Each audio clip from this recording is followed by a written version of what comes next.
নিশ্চয়ই আল্লাহ তাআলা এক বিন্দু জুলুম করেন।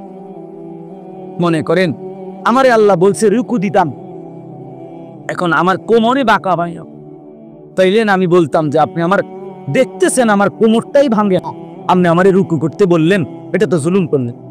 এখন কি বিষয়টা এমন? কথা বলেন না কেন?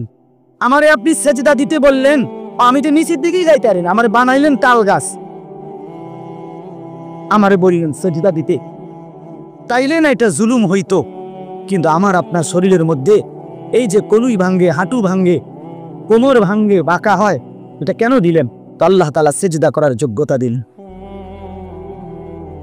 তার একটি বিধান বলে লিখতি, ওযু, গোসল, নামাজ, রোজা, হজ, যাকাত, জিকির, তেলাওয়াত, দান, সাদাকা, গুনাহ থেকে বাঁচা, হারাম থেকে বাঁচা, চুরি, ডাকাতি, জিনা, ব্যভিচার, মদ, জুয়া, সুদ, ঘুষ, অশ্লীলতা, বেহায়াপনা থেকে ফিরে আসা, কোনটার যোগ্যতা আমার শরীরের মধ্যে নাই? যে আমার চোখটার এমন অবস্থা যে আমি যদি কোনো বেডির দিকে চাই তা আর নামাই পারি না, এমন তো সমস্যা কি? এমন যদি হইতো হুজুর আমি একবার যদি চোখ উঠাই কবে 30 মিনিটের কবে আপনি তাই যেন একটা বড় অসুবিধা হইতে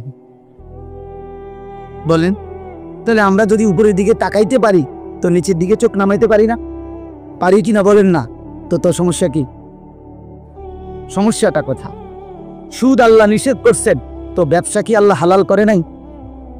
তো ভিন নারী দেখতে কি নিষেধ করছেন, তো একজন পবিত্র স্ত্রী গ্রহণ করতে কি অনুমতি দেয় না? তো সমস্যা কোথায় বলেন? অর্থাৎ আল্লাহ তাআলা বলেন, বান্দা আমি একটি হুকুম এমন দেই নাই যা তোমার শরীরের সাথে মানানসই নয়, এমন হয় না। তুমি শতভাগ পারবা, এই যোগ্যতা দিয়েই আমি আল্লাহ তোমার দেহ বানিয়েছি। ফিতরাতাল্লাহিল্লাতী ফাতারান নাসা আলাইহা। 2 নম্বরে আল্লাহ বলেন, ইন্না হাদাইনাহুস সাবিলা। এটার মধ্যে 2টা, 2 এবং 3। আল্লাহ তাআলা বলেন, তোমারে আমাকে মানবার যোগ্যতা সম্পন্ন একটি শরীর যেমন দিয়েছি, এবার আমি আল্লাহ দ্বিতীয় এবং তৃতীয় 2টা ব্যবস্থা করছি। একটা হলো তোমারে বুঝাইবার জন্য 24 ঘন্টা আমি আল্লাহ এক জামানা নবী রাসূল, এরপরে নবী রাসূলদের পরবর্তীতে ওলামায়ে কেরাম সর্বযুগে তোমার সামনে রাখছি, যারা তোমার আখিরাতের রাস্তা, পরীক্ষায় উত্তীর্ণের রাস্তা, জান্নাতের রাস্তা বুঝায় দিবে, বলে দিবে, এমন উপযুক্ত রাহবার, পথ প্রদর্শক, এমন উপযুক্ত আলেমে দ্বীন আমি আল্লাহ তোমার জন্য রেখেছি। বলেন, এখানে একজন বয়স্ক লোক বলেন আজ থেকে 30 বছর আগে, 50 বছর আগে আপনি শুনছেন যে 1 বছর এরকম হয়েছে, সকালে উঠতে মানুষে দেখছে যে দেশে কোনো হুজুর নাই? 1990 সালে এরকম একবার হয়েছে, কেন হতে বলুন? 1986 সালে একবার এরকম হয়েছে নাকি? এমন ঘটনা ঘটছে কখনো? না, ঘটে না। এমন ঘটনা ঘটে নাই। আল্লাহ তাআলা তার জমিনে তার প্রতিটি বান্দাকে বুঝাবার জন্য উপযুক্ত আলেমে দ্বীন এই জমিনের মধ্যে রেখেছে। 3 নাম্বার হলো আল্লাহ তাআলা বলেন, আমি বুঝবার জন্য তোমার সামনে 24 ঘন্টা সর্বসময় আমার আসমানি কিতাব কোরআন তোমার সামনে রেখেছি। তাইলে তোমারে মানবার মতো যোগ্যতা সম্পন্ন একটা শরীর দিছি, তোমারে বুঝাইয়া বলার জন্য নবী রাসূল এবং ওলামায়ে কেরাম দিয়েছি, তোমারে বুঝবার জন্য কিতাব দিয়েছি, এরপরেও বান্দা কেন পারলা না? কি উত্তর দিবেন তখন? বলেন ভাই, বলেন বাস, কি জবাব হবে তখন? আমরা কি বলবো তখন? 2টা প্রশ্ন আল্লাহ এবং রাসূল হাসরের ময়দানে করবে। একটা হলো দুনিয়াতেই করছে আল্লাহ, কম কোরআনে আছে, ফাবি আইয়ি হাদিসিন বাদাহু ইউমিনুন। আমি নিয়মিত বলি এই কথাটি, কোরআন শরীফে আছে, আল্লাহ বলছেন, বান্দা আমি 23 বছরে 30 পারা কোরআন নাজিল করেছি। আমি আল্লাহ আমার সর্বশ্রেষ্ঠ কালাম তোমাদের জন্য দিয়েছিলাম। আমি এক একটা কথা বান্দা বারবার এই কোরআনের মধ্যে বলছি, আকিমুস সালাহ, আকিমুস সালাহ, আকিমুস সালাহ, আকিমুস সালাহ। বান্দা তুমি জানো আমি 80 বারের চাইতে বেশি তোমারে বলছি নামাজ পড়ো, নামাজ পড়ো, নামাজ পড়ো, নামাজ পড়ো। এত শ্রেষ্ঠতম কিতাব বললাম, 30 পারা কোরআন দিলাম, এতবার বললাম। আল্লাহ জানতে চাইছে কোরআনে, বান্দা এরপরে আর কোন কথা বললে, এর চাইতে দামি আর কোন কিতাব দিলে তুই না মান আমার কথা মানতি? এই বেনামাজি বেঈমান, আর কোন আল্লাহ বললে আর কতবার বললে কোরআনের চাইতে দামি আর কোন কিতাব নাজিল করলে তুই নাফরমান সেজদা দিতি? বলেন। আল্লাহ জানতে চাইছে যে আমি আর কি বললে, আমি আর কেমনে বললে বান্দা, আমি আর কতবার বললে বান্দা আমারে মানতি? হায় ও কোরআনুল কারীমের মধ্যে মোট 89 বার, 8 9 89 বার এই কথাটা আছে, ইয়া আইয়ুহাল্লাযীনা আমানু, হে ঈমানদারগণ, হে ঈমানদারগণ, হে ঈমানদারগণ। বিশ্বাস করে 89 বার আল্লাহ ডাকছে, হে আমার ঈমানদারগণ, হে আমার বান্দা, ও আর না। এতবার বললেন, আর কতবার বললে আমরা আল্লাহকে সিজদা দিতাম? বলেন ভাই আমার ছেলেরা, বলো বাবা। আর কতদিন বললে ফজরের নামাজ পড়তা? খোদার 365 দিনে কোনোদিন ফজরের নামাজ পড়ো না, একদিনও না। তুমি মানুষের বাচ্চা, তুমি মুসলমানের বাচ্চা, কোন মার ঘরে জন্ম নিছ? নাফরমান, কোনদিন মালিকের কথা মনে করতো না? ভোরের আলো কোনদিন দেখলা না? সুবহে সাদিক কোনদিন দেখলা না? কোনদিন ভোরের আলো দেখলা না? আহ, এ কেমন হয় মানুষ? মুসলমান, ওই যে দেখেন, ওই অপদার্থ দেখেন, দেখছেন? এটাই জিন। কারে বলে, কি বলে, কেন বলে, কার জন্য বলে, এগুলো আমার দরকার নেই। আমার শাহওয়াত, আমার বন্ধুদের আড্ডা, আমার বান্দ্রামি, এই আমার জিন। হ্যাঁ, আমি ছাড়তে রাজি না বাপ, আমি ছাড়তে রাজি না। আজ অভিভাবকরা আপনারা নিজ নিজ সন্তানের ব্যাপারে এই পরিমাণ গাফেল হয়ে গেছেন।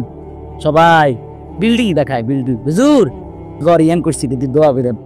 কিতা দোয়া করতো? বিল্ডিং এর আবার দোয়া কিতা? বলেন, ইট বালু কি দোয়া? এটা কিতা দোয়া করতো?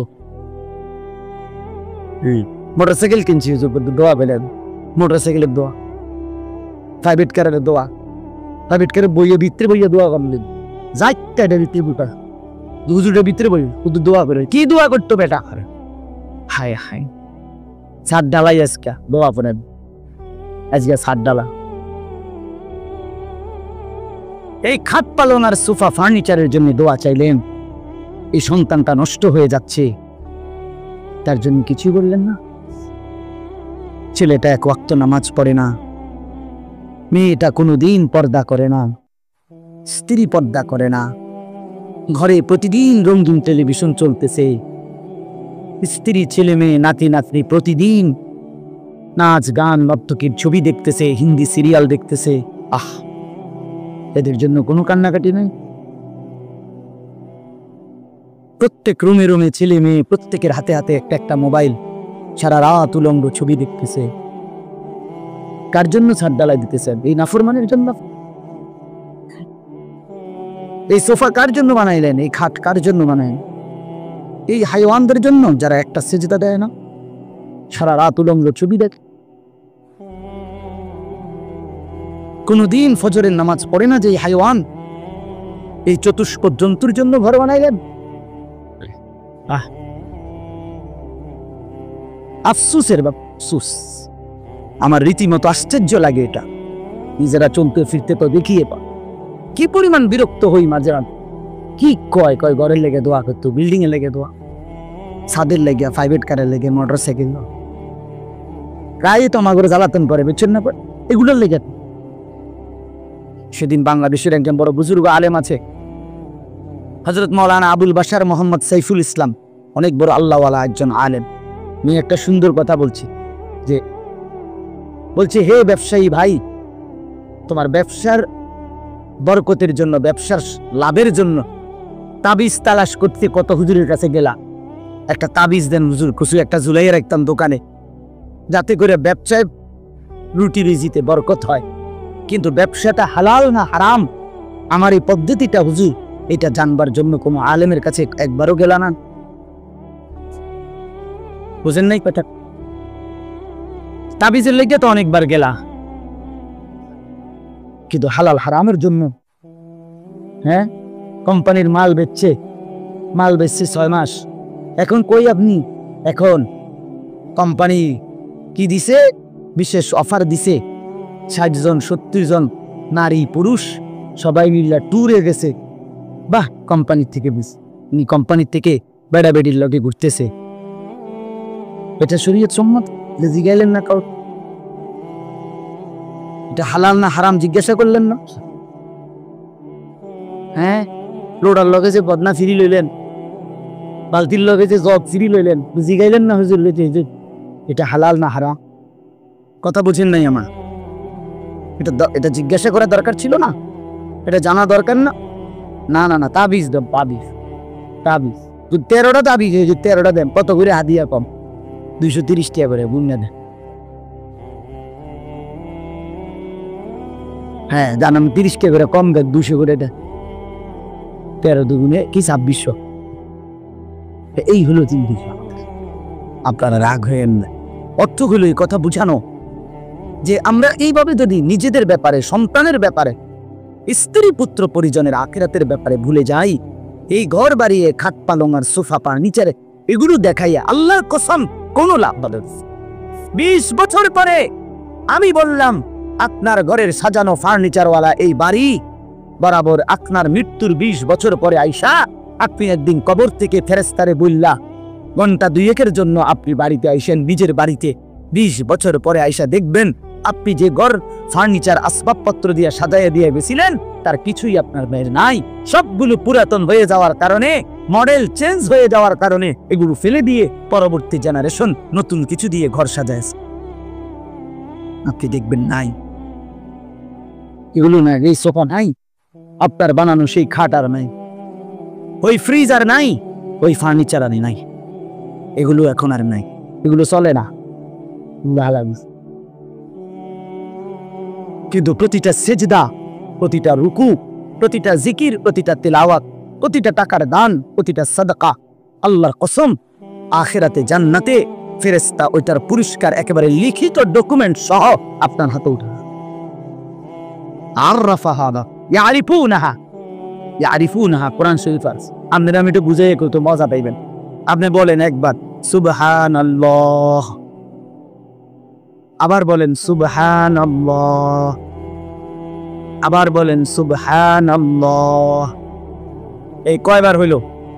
এই হাসরের ময়দানে ফেরেশতা জান্নাতে এই বান্দাকে বলবেন যে ভাই সাহেব 15ই নভেম্বর 2024 11টা 36 শাহেদা গ্রুপ দারুল উলুম মঈনুল ইসলাম মাদ্রাসার মাহফিলে আপনি 11টা 36 যখন বাজে তখন একবার সুবহানাল্লাহ পড়ছিলেন, এটা সেই সুবহানাল্লাহর পুরস্কার। এরপরে আপনি দ্বিতীয়বার আরেকবার সুবহানাল্লাহ পড়ছিলেন, এটা দ্বিতীয়বারেরটা। এরপরে আরেকটা দিবে, সেটা বলে বলবে এটা তৃতীয়বারেরটা। এইভাবে আলাদা আলাদা এখানে আপনার পুরস্কারের মধ্যে, বিনিময় প্রতিদানের মধ্যে আপনার এখানে লেখা আছে একেবারে সন, তারিখ, দাগ নম্বর, BSCS RS শুদ্ধ লেখা আছে। কুলু ওয়াশরাবু হানিআম বিমা কুনতুম তা'মালুন।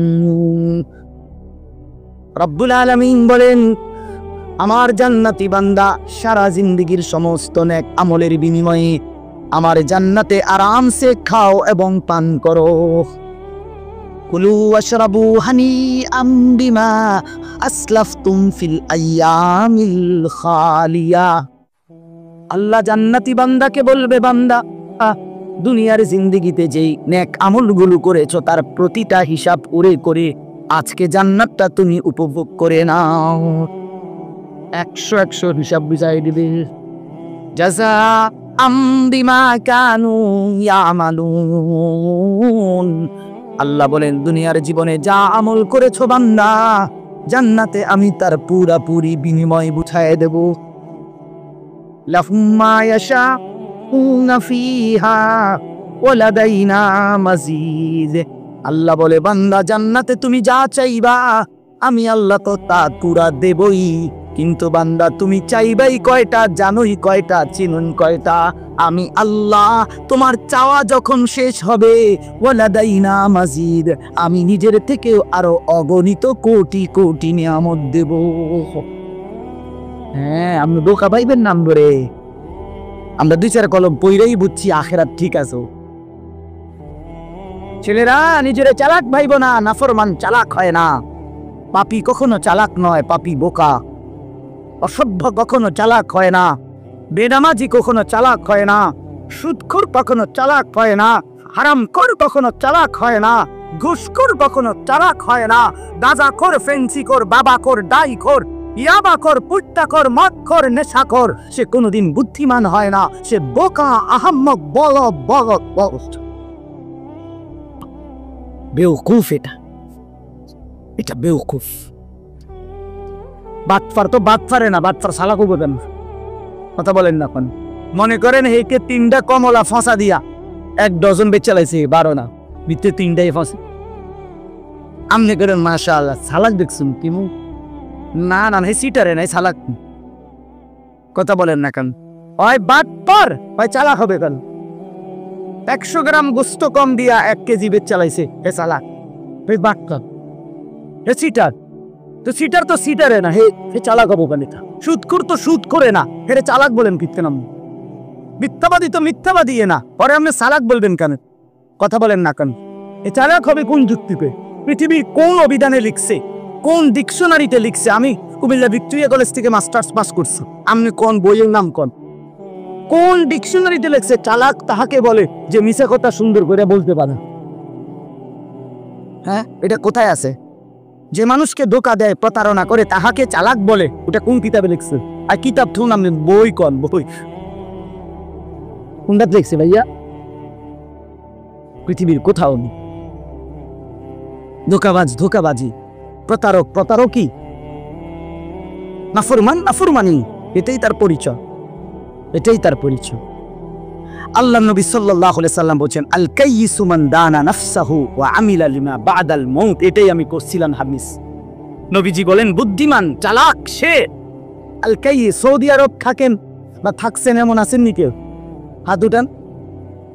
প্রবাসী এই যে আরব দেশে, গালফে ছিলেন বা আরবে, ওইখানে আপনি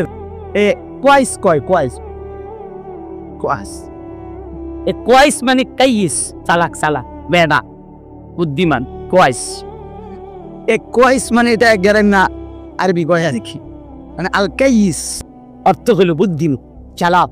আল্লাহ নবী বলেন আল কাইয়িস বুদ্ধিমান সে, চালাক সে, মান দানা নাফসাহু যে তার নিজের হিসাব রাখে, ও আমিলা লিমা বাদাল মাউত এবং মৃত্যু পরবর্তীর জন্য আমল। এজন্য বাপ, রাত গভীরে আমি আর দেরি করতে চাই না। আমার উদ্দেশ্য এই কথাটা বোঝানো, মৃত্যুকে যে বোঝে, মৃত্যুর ফিকির যে করে, আখিরাতকে যে চিনে, কবরকে যে চিনে, আখিরাতের জিন্দেগি যে বুঝে, আল্লাহর কসম সে বুদ্ধিমান। দুনিয়া আমার, আখিরাত আমার, দুইটাকে যে সামলাইয়া নেয় সেই চান। আপনি বাজারও করেন, আপনি নামাজও করেন, অসুবিধা? আপনি সংসারও করেন, হালালও রোজগার করেন, অসুবিধা কি? ইসলাম মানে তো বই ছেড়ে দেওয়া নাকি? ইসলাম মানা তো সন্তানাদি ছেড়ে দেওয়া নাকি? আল্লাহকে মানা মানে তো বাজার, ব্যবসা, লেনদেন সব বন্ধ করে আফ্রিকার জঙ্গলে গিয়ে বসে যাওয়া নাকি? তো কি কোনটা বলতে মানা করছে? কিছুই তো নিষেধ করে নাই, শুধু আল্লাহকে ভুলতে নিষেধ করছে, আল্লাহর হুকুম ভুলতে নিষেধ করছে, আখিরাত ভুলতে নিষেধ করছে। আল্লাহ বলছে বান্দা দুনিয়া নাও, দুনিয়া কামাই করতে হালাল পন্থায় কেউ যদি অজস্র কোটি টাকারও মালিক হয়, এটা তো দোষের। হারাম টাকার 10 টাকাও তো ক্ষতিব। হযরত আব্দুর রহমান ইবনে আউফ একজন সাহাবী ছিলেন, বেহেশতের সুসংবাদপ্রাপ্ত 10 জনের একজন, আশারায়ে মুবাশশারা যাদেরকে বলে, এর মধ্যে উনি একজন। আব্দুর রহমান ইবনে আউফ রাদিয়াল্লাহু তাআলা আনহু, উনি এত বড় ব্যবসায়ী ছিলেন মদিনার। কিতাবে আছে উনার এক দিন ব্যবসার মাল মদিনার বাজারে চালান আসতো পাইকারি 100 উট বোঝাই মা। এক দিনে মাল আইকো 100 উট বোঝাই মাল মদিনার বাজারে ওনার গুদামে নামতো। উনি কত বড় ব্যবসায়ী ছিলেন সেই জামানায়, আজ থেকে 1500 বছর আগে। তো কি হইছে? হালাল তো হালালি, হারাম থেকে বাঁচা। এই জন্য মৃত্যুকে মনে রাখা, আখিরাতকে মনে রাখা, কবরকে মনে রাখা, কিয়ামতকে মনে রাখা, হাসরের মাঠকে মনে রাখা, এটাই আমাদের জিন্দেগির পুঁজি। আর এই কোরআনুল কারীমের মধ্যে আল্লাহ তাআলা এটাই বারবার মনে করাও। আল্লাহ বলছে বান্দা যাই করো শুধু এদ্দুর মনে রাখো এটা থাকবেন, এটা থাক। দুনিয়া যতই সাজাও বান্দা মনে রাখো তুমিও থাকতা না, দুনিয়াও থাকতো না। তুমিও যেমন মৃত্যু হবে এই কায়নাতেরও মৃত্যু হবে। এই দুনিয়ার প্রত্যেক মানুষের মৃত্যু হলে সেটারে মৌত বলে, আর একদিন গোটা সৃষ্টি জগতের মৃত্যু হবে সেটারে কিয়ামত বলে, সেটারে কিয়ামত বলে। কেউ থাকবে না। আল্লাহ কথাটা বারবার মনে করে, তোমার যেমন মৃত্যু হবে সৃষ্টি জগতেরও মৃত্যু হবে। ইজাস সামাউন ফাতারাত ওয়া ইদাল কাওয়াকিবু ইনতাসারাত। আল্লাহ বলেন ইজাস শামসু কুফিরাত।